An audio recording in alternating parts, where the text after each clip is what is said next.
The air in the archival chamber was still and cool, designed for the preservation of data and the comfort of many species. For Kale, it felt like a tomb. He sat on a specially contoured seat, his slender, insectoid limbs folded close to his body. His exoskeleton, once a smooth, pearlescent blue, was marred by faint, web-like scars that seemed to catch the soft light. Across the smooth metallic table, a human female waited. Her name was Ji-woo.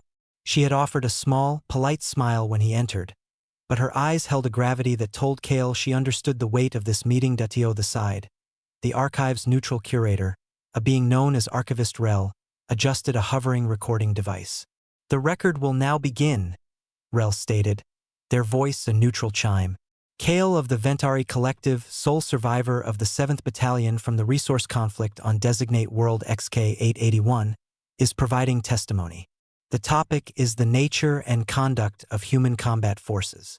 Kale felt a tremor run through his antennae, a sign of distress his people could no longer sense. That was the core of the pain. He was alone in his own skull. "Please begin in your own time," Ji-woo said. Her voice was low and even, a calm stream in the silent room. Kale did not begin with war. He began with silence, but not this empty, lonely silence. He began with the great harmony. To understand what was lost, Kale started, the translator modulating his soft clicks and whistles into galactic common. "You must understand what we were. We are Ventari. We're Ventari." He corrected himself, the past tense a fresh wound. "We did not speak as you do, passing broken pieces of meaning through air. We shared a gentle, constant field of thought and feeling. Not every private moment, but a background hum of connection. The comfort of your battalion's presence. The shared purpose of a task. The calm of a sleeping chorus. I knew my siblings' contentment, their mild fatigue, their focused intent. It was a soft light that filled the space between us. We were never alone."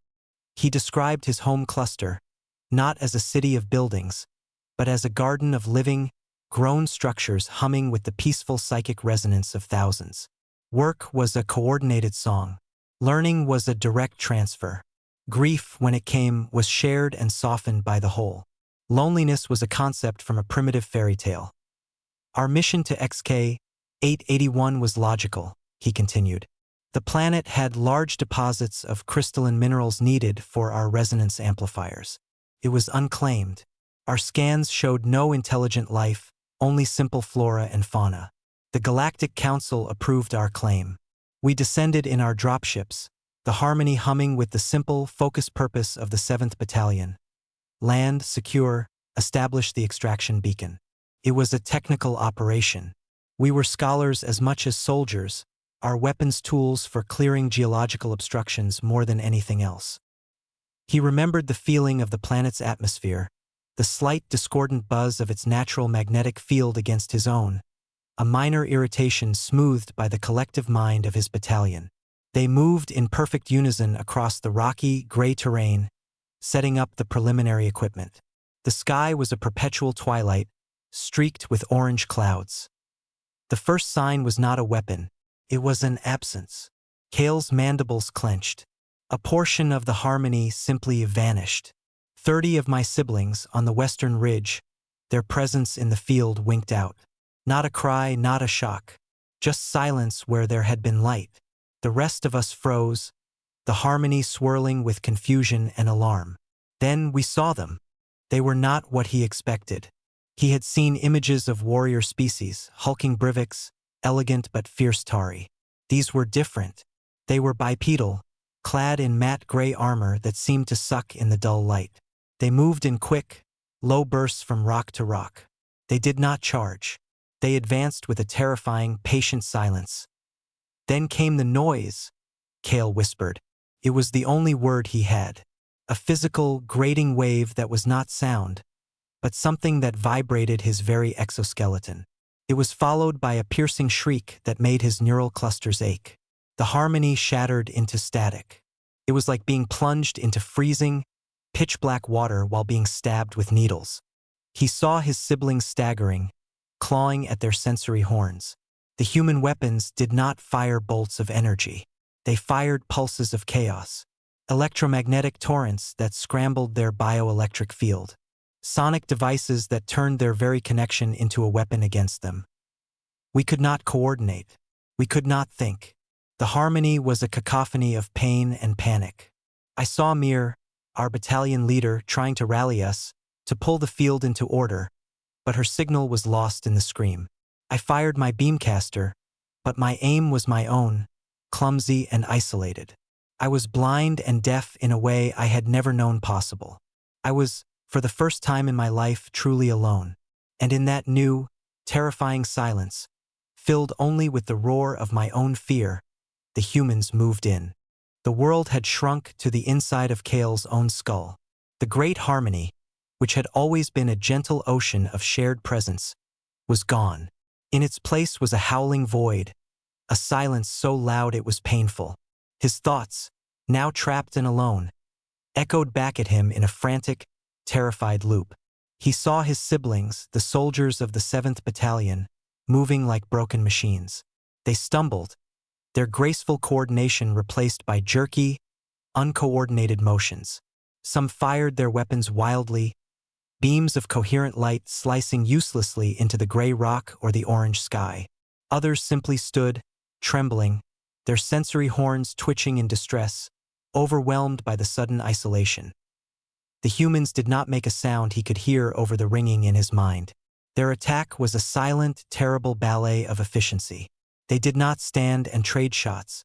They moved in short, sharp bursts. One would rise from behind a rock, fire 3 quick pulses of solid projectiles from their rifle, and drop back down before the Ventari energy beams could find them. Another would dash to a new position while their companion fired.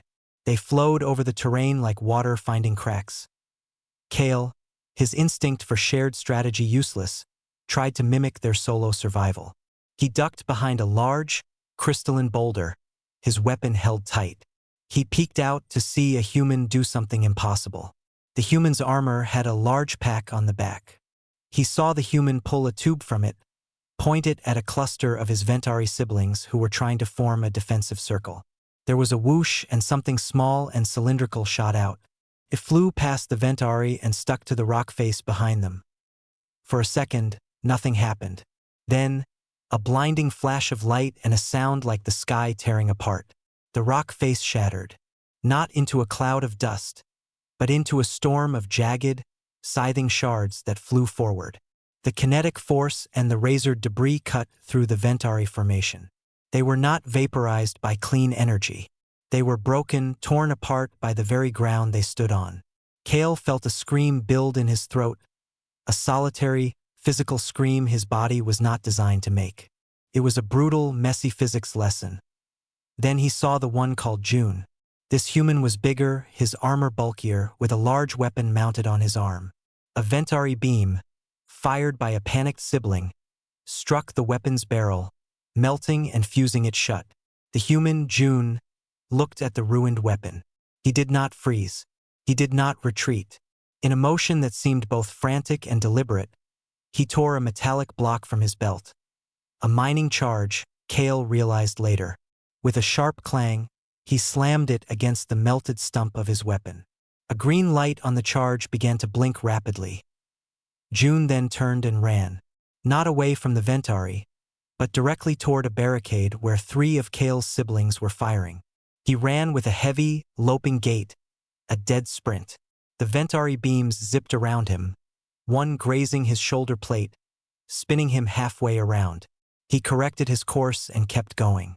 He did not shout a battle cry. He was utterly silent. He reached the barricade, leapt, and shoved the blinking charge into the middle of the Ventari position before falling behind the rocks. The explosion was different. It was a deep, concussive thump that Kale felt in his chest. The barricade and the Ventari behind it were simply gone, replaced by a smoldering crater. June lay still for a moment, then rolled over, got to his knees, and pulled a smaller weapon from his leg. He started firing again. This was not war as Kale understood it. War was a clash of wills, of coordinated forces, a test of power and harmony. This was something else. This was problem-solving with a terrifying, violent creativity. The humans used the environment not as a setting, but as a toolbox. They turned coolant pipes into ice traps. They overloaded power conduits to create walls of searing energy. They used light and sound not to communicate, but to cripple and confuse. And their voices. As the initial shock faded slightly, Cale began to hear them through his own isolated hearing. It was a harsh, jagged noise. Short, sharp words barking back and forth. Left, left, suppressing. Move up. June, you crazy son, report. Spark out. Need a medevac on the ridge. There was no single command voice, no serene guiding mind. It was a storm of individual shouts, yet somehow, impossibly, it worked. Each human was a separate, savage star, but together they formed a constellation of pure destruction. They were isolated like he was, but their isolation did not break them. It seemed to fuel them. They fought not as one mind, but as a pack of lone wolves who had somehow learned to hunt together. The silence in Cale's own mind felt weaker, more cowardly, compared to their loud, solitary fury. He crouched lower behind his rock, a profound, species-deep terror taking root. A sharp, burning pain in his lower limb finally pulled Cale's mind from the overwhelming terror. A stray energy beam from a Ventari weapon, fired without aim, had grazed him. The pain was a bright, singular point in the fog of his fear. It focused him. He had to move. The rock he hid behind was now at the edge of a widening circle of human advance that he scuttled, low and fast, his body moving on instincts older than the harmony. He slipped into a narrow fracture in the ground, a crack in the planet's rocky skin. It was dark and tight, a place for vermin, not a Ventari scholar. The shame of it was eaten alive by the need to survive. He crawled deeper, the sounds of the battle becoming muffled. The screams of his siblings in the physical world, raw and unshared, were worse than the psychic silence. They were wrong. They were the sounds of animals dying alone. That he found a small hollow, a pocket where the crack widened. He pressed himself into it, clutching his wounded limb. He could see a sliver of the battlefield through a gap in the rock. It was a framed nightmare. He saw the human medic. Her armor had different markings, a red circle on a white field on her shoulder and chest. She was not firing a weapon. She moved in a low crouch, darting from one still form to another, human and Ventari alike. Her movements were quick, precise, and utterly dispassionate. She reached a human soldier lying on his side. A Ventari beam had cut a deep hole through the armor at his stomach. The medic, Sumi, rolled him onto his back. Her hands were a blur. She tore open a medical kit, injected something into his neck, then pressed a large pad onto the wound. She put her helmet close to his, listening. Then she went still, her head tilted slightly.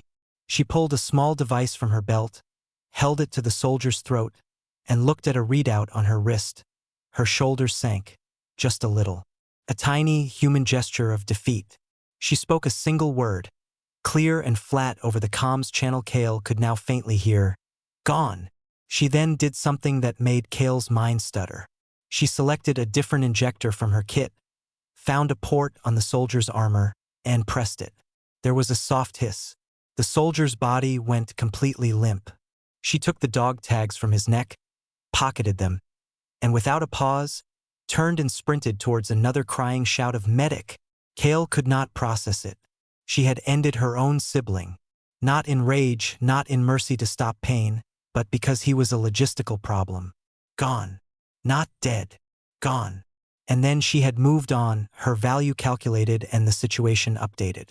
It was a colder act than any explosion. The battle was dying down. The sharp, shouting commands were fewer. The human squad leader, Taemin, moved through the haze. He kicked a weapon from the limp grip of a fallen Ventari. He did not fire at the body. He just kept moving, his helmet scanning, his rifle always ready. Sound off. His voice crackled. One by one, names came back. June. Somi. Chinhwa. Min. Not all the names came. When the list finished, Taemin was silent for a long moment. Then his voice returned, hard as the rock. Copy. Secure the beacon. 2-minute watch rotation. The humans worked. They checked their own dead, collecting tags. They checked the Ventari dead, not for trophies but seemingly for information, scanning them with devices. They did not celebrate. They did not rage. They were quiet, their energy spent. The one called June sat on a rock, his damaged armor smoking slightly. He just stared at the ground, his weapon across his knees, not moving. This was the true horror, Kale realized, curled in his hole. The violence was one thing. It was a storm, terrifying but with an end. This was the after. This was the calm. The humans were not energized by victory. They were drained by a hard job. The silence now was not the screaming void of the Harmony's death. It was the quiet of a factory floor after the machines have been shut off. It was functional, empty. Kale held his breath. A shadow fell across the crack of light from his hiding place. Boots crunched on the gravel outside. They stopped. He saw the lower half of gray armor, the red and white medic symbol. Sumi was standing right there, looking at something on her wrist scanner. She took a step, and a loose rock clattered into the crack, landing near Kale's injured limb. He froze. Her helmet slowly tilted down. She was looking directly into the darkness where he hid. He could see the faint glow of her helmet's optics scanning the blackness. He was utterly still, hoping his natural camouflage would work. A long, terrible second passed. Then her hand moved. It went not to her weapon, but to a pouch on her thigh. She pulled out a flat, compact box. A standard-issue human field medical kit. Without a word, without changing her posture, she dropped it. It landed in the gravel just inside the crack. She then tapped the side of her helmet, and her faceplate slid back with a faint hiss. Sweat-streaked skin, dark eyes rimmed with fatigue. She looked right into the shadows where he was. Her face showed no hate, no pity, no fear. It was just tired. "Pressure," she said, her voice raw but clear. "Stay down." Then her faceplate slid shut. She turned and walked away, calling out, "Tame in. I'm clear on the west flank. Moving to your position." She left him there, holding his wound, staring at the small white box with its red symbol, a greater mystery than any weapon. The silence after the boots crunched away was the loudest thing Kale had ever known. He stared at the white medical kit. It lay there like a strange alien egg. The red symbol on it seemed to pulse in the dim light from the crack. His limb throbbed, a hot and insistent pain. He did not move for a long time. Every instinct screamed it was a trap, a trick. The human had seen him, marked him, and now they would flush him out with fire or gas. He waited for the explosion, for the searing light. It did not come. Only the distant, muted sounds of the humans working reached him. Their voices were flat now, tired. No more shouting, just short, technical words he could not fully understand. The pain won. Slowly, one trembling hand reached out. His fingers closed around the kit. It was cool and smooth. He pulled it back into the darkness. With fumbling claws, he pried it open. Inside were compartments with strange items. Rolled bandages, syringes in clear casings, small packets with symbols. He found a pad that looked like the one the medic Sumi had used. There were instructions on the lid, simple pictograms. His training as a scholar took over, pushing back the animal fear. He analyzed the images. He tore open a packet and pressed the pad against his wound. A cooling sensation spread, followed by a sharp pinch as it seemed to bond to his exoskeleton. The bleeding slowed, then stopped. He wrapped a bandage around it, securing the pad. The relief was immediate and shocking. It was an act of repair in a world of breaking. Why? The question echoed in his solitary mind. She had ended her own injured soldier, a human, one of her tight, shouting pack. Yet she had given a tool of survival to the enemy. To him, it made no logic. Compassion felt colder than that. It was more like efficiency. Was he not worth the bullet? Or was it something else?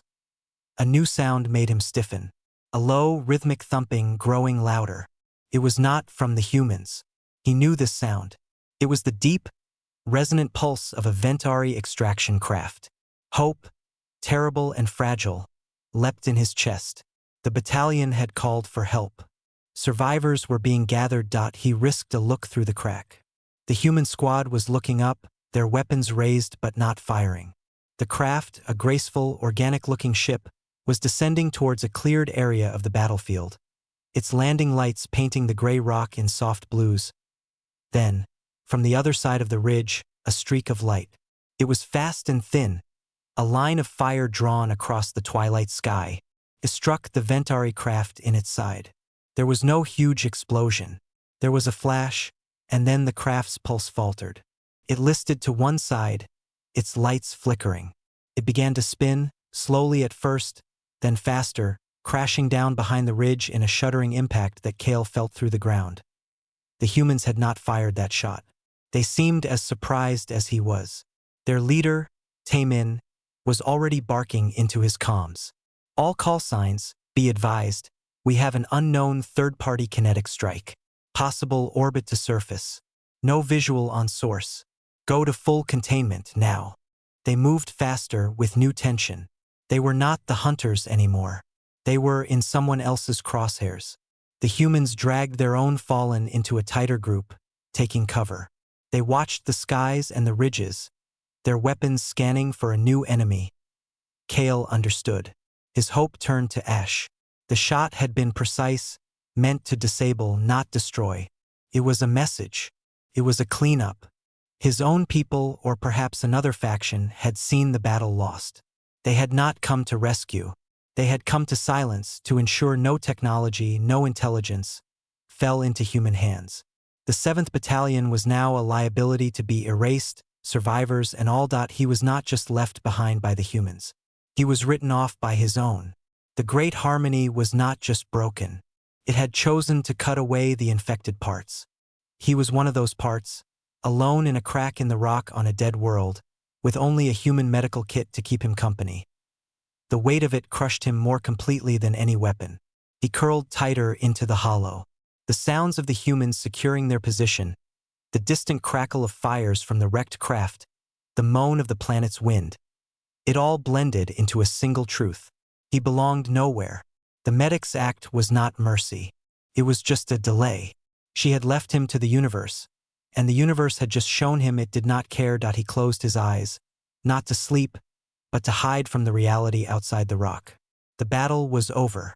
Now there was only the waiting and the crushing understanding of his total solitude. Time lost its meaning in the dark. Kale drifted in a numb silence. The pain in his limb was a distant thing, handled by the human medicine. The greater pain was inside, a hollow where the harmony had been. He heard the humans outside, their movements becoming quicker, more urgent. They were packing, preparing to leave. Then, a new sound. A different engine, a higher, sharper whine cutting through the wind. It grew loud, then settled into a steady thrum nearby. Human reinforcements? More enemies? Kale didn't care. He was a fossil in the rock, waiting to be buried. Boots on gravel again. Many of them. New voices mixed with Taemin's squad. These voices were cleaner, less tired. He heard Taemin speaking. Primary objective secure.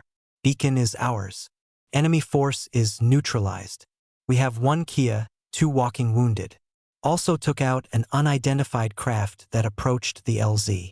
A new voice, calm and authoritative, answered. Understood. Recovery shuttle is here. Load up. We have a narrow window before more unwanted guests might show up from orbit.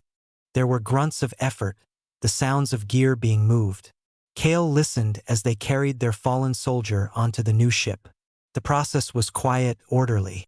No ceremony. Just work. Then, a different kind of movement. Slower, methodical. The crunch of steps came closer to his crack in the ground. A beam of bright, white light cut through the darkness, sweeping over the rocks. A scanner's low hum filled his small space. Lieutenant, a voice called. It was one of the new soldiers. Got some residual biosigns over here in this fissure. Faint, but it's not ours. Could be a survivor. Kale's body went rigid. This was it. The delay was over. He would be found and he would be made gone, like the human soldier on the field. He braced himself. He heard Taemin walk over. The light beam shifted. Probably a scavenger animal, Taemin said, his voice flat, but the light didn't move away. Kale could see the shadow of the human looming over the crack. Scan says it's Ventari, sir. Faint life signs. Wounded. A long pause. Kale could almost feel Taemin's gaze through the rock. He thought of Sumi's tired face. Pressure. Stay down. It's in a hole, Taemin said finally, his voice low, meant only for the other soldier. If we wanted it dead, it would be dead already. The medic tagged it earlier. Left it a kit. Sir? We can't just leave an enemy combatant at our rear. It's not at our rear.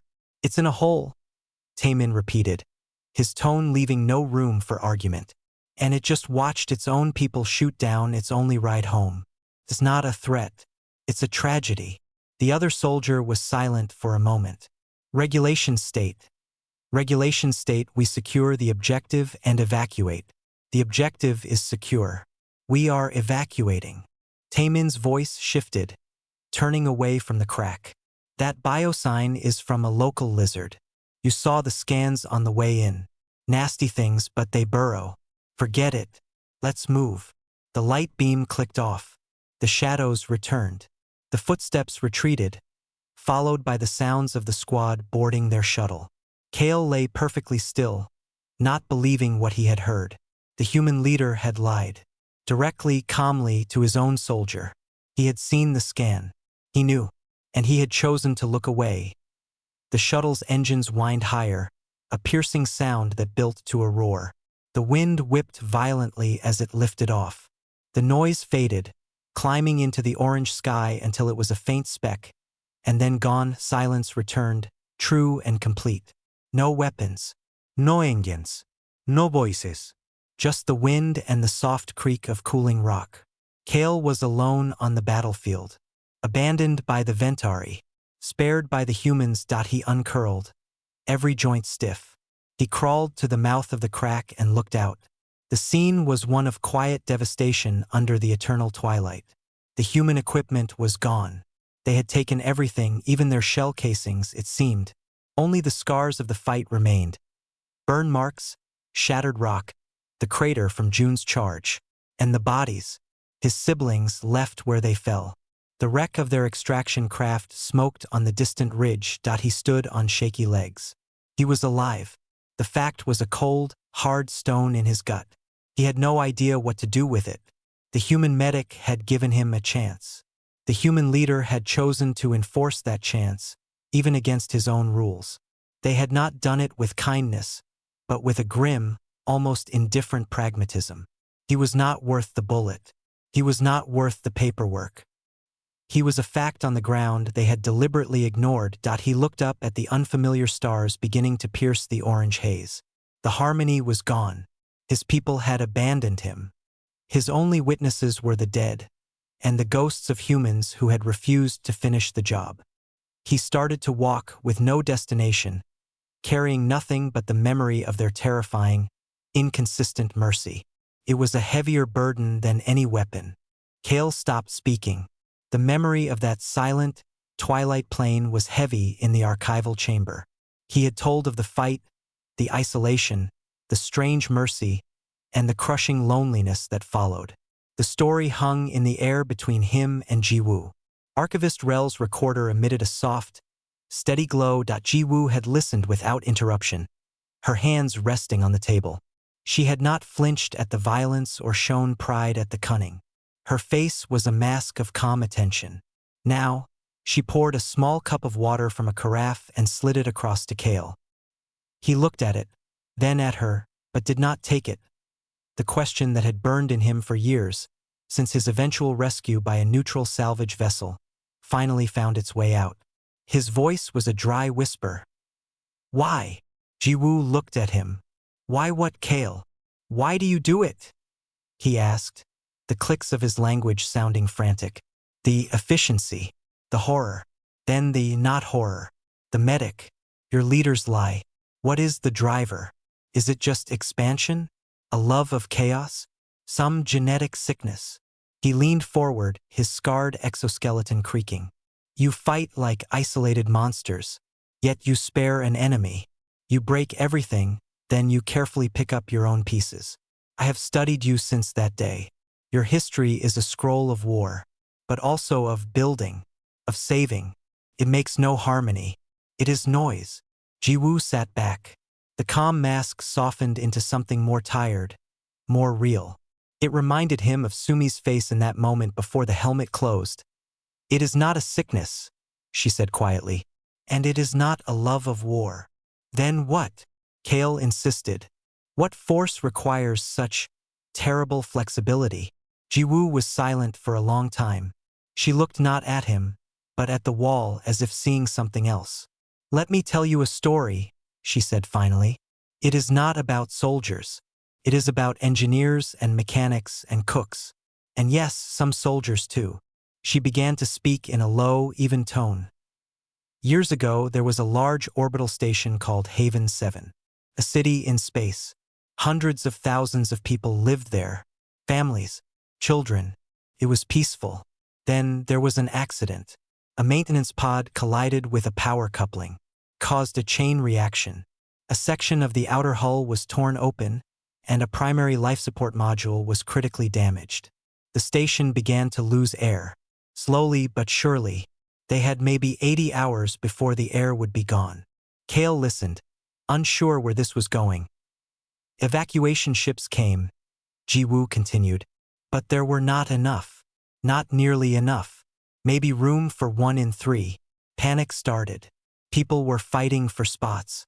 They were deciding who would live and who would die. It was chaos. She folded her hands.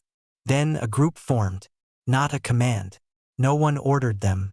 They were just people who worked on the station. Engineers like Min, mechanics like June, a few off-duty soldiers like Taemin, some medical staff, even a schoolteacher. They called themselves a breach gang. It was an old term for repair crews who worked outside the hull. What could they do? Kale asked.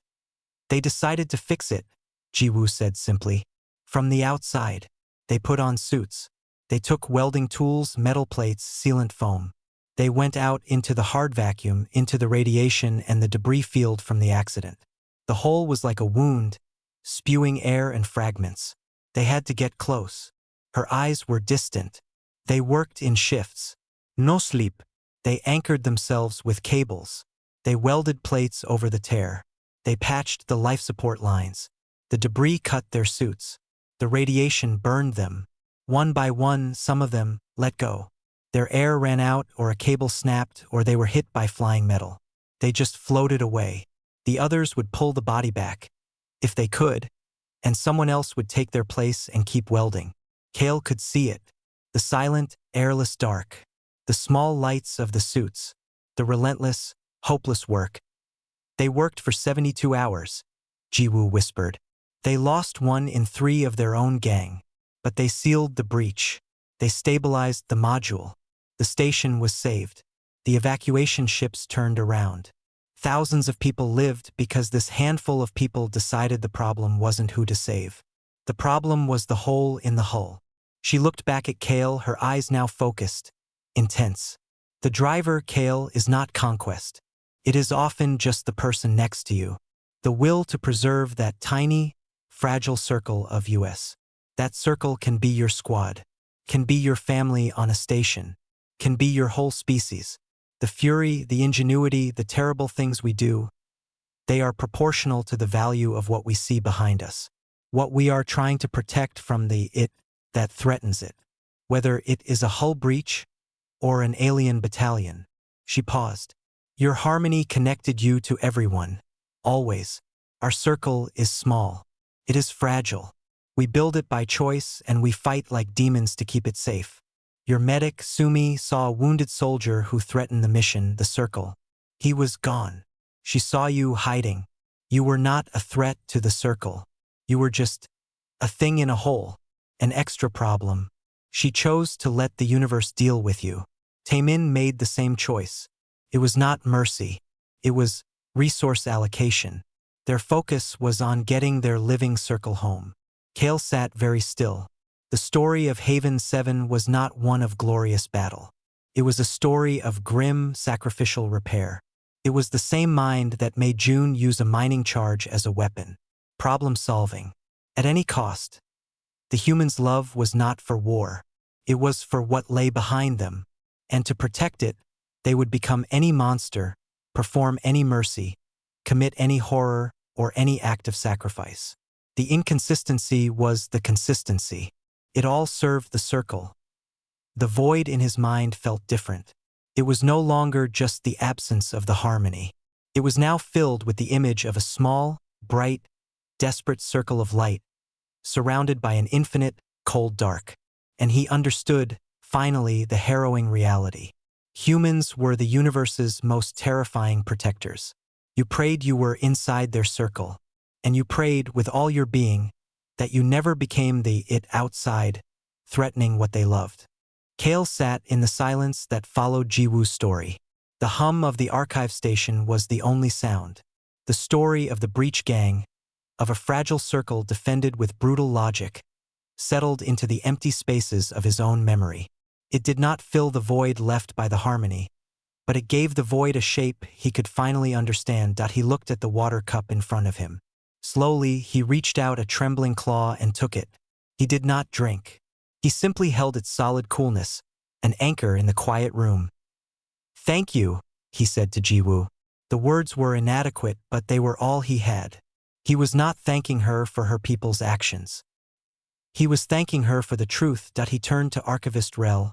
"I have no more to add." The archivist gave a slow, respectful nod. The soft glow of the recorder faded. "Testimony is sealed and entered into the record. The designation will be a warning on the nature of humanity. Their compassion is the logic of their war." Kale stood. His body felt lighter yet older. He was not carrying the secret alone anymore. It belonged to the galaxy now, a dark piece of knowledge for others to study. Jiwoo stood as well. "There is a transport leaving for the Ventari Reclamation Zone in 3 hours. Kale, your passage is confirmed." He looked at her, this human who had guided him through the memory of his own destruction. He did not see Sumi or Taemin in her face. He saw a person who carried the weight of understanding what her species was and what it cost.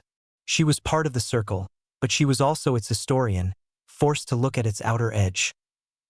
"Will you go home?" she asked. Home. The word had no meaning. The harmony was gone. The cluster that grew him had cut him off. He was a broken fragment. "I do not know," he said honestly, "but I will go." He walked out of the archival chamber and into the main corridor of the station. Beings of 100 different shapes moved past, talking, trading, living. The noise of individual lives was once a torment to him. Now he heard it differently. He heard not chaos, but countless tiny circles, overlapping, competing, protecting themselves. He saw a group of humans in engineers' jumpsuits laughing near a food vendor. He saw a human soldier walking alone, her face calm but her eyes scanning the crowd, always watching. He saw a human parent gently scolding a child. Before, they were all just humans, all part of the same terrifying monster. Now he saw the individuals. He saw the cook who might one day join a breach gang. He saw the soldier who might choose to look away from a scanner. He saw the parent who would become a demon to save that child. The monster was not a species. It was a condition they could all enter, a role they could all play. When their circle was threatened, he was not safe among them. No one was ever truly safe in a universe with humans. But he was not blind anymore. He arrived at the observation deck. The great window looked out on the stars. His transport ship, a small, neutral freighter, was docked nearby. He would board it soon. He was the sole survivor, not just of a battle but of an idea. The idea that peace was the natural state. Humans had shown him that peace was just the time between threats to the circle. Their compassion was real, but it was a focused beam, not a gentle field. It warmed only what was inside the line. As he watched the stars, he made a quiet promise to himself. He would not seek the old harmony. He would not hide in a crack in the rock again. He would learn to be a circle of one for now. A small, fragile thing, but aware. He would carry the warning, but he would also carry the story of the breach gang. The story of the choice to fix the hull instead of fighting for a seat on the lifeboat. The human liaison, Ji-woo, had given him a truth more valuable than any weapon. It was the key to their harrowing reality. To fight a human, you must threaten their circle. To live with a human, you must understand where that circle is drawn. And to be spared by a human, you must be lucky enough to be outside it, and not a threat to it. The universe seemed both colder and clearer. He turned from the window and walked toward his ship. He was going into a future where he would always be, in some way, alone. But he was no longer just a survivor. He was a witness. And for now, that was enough.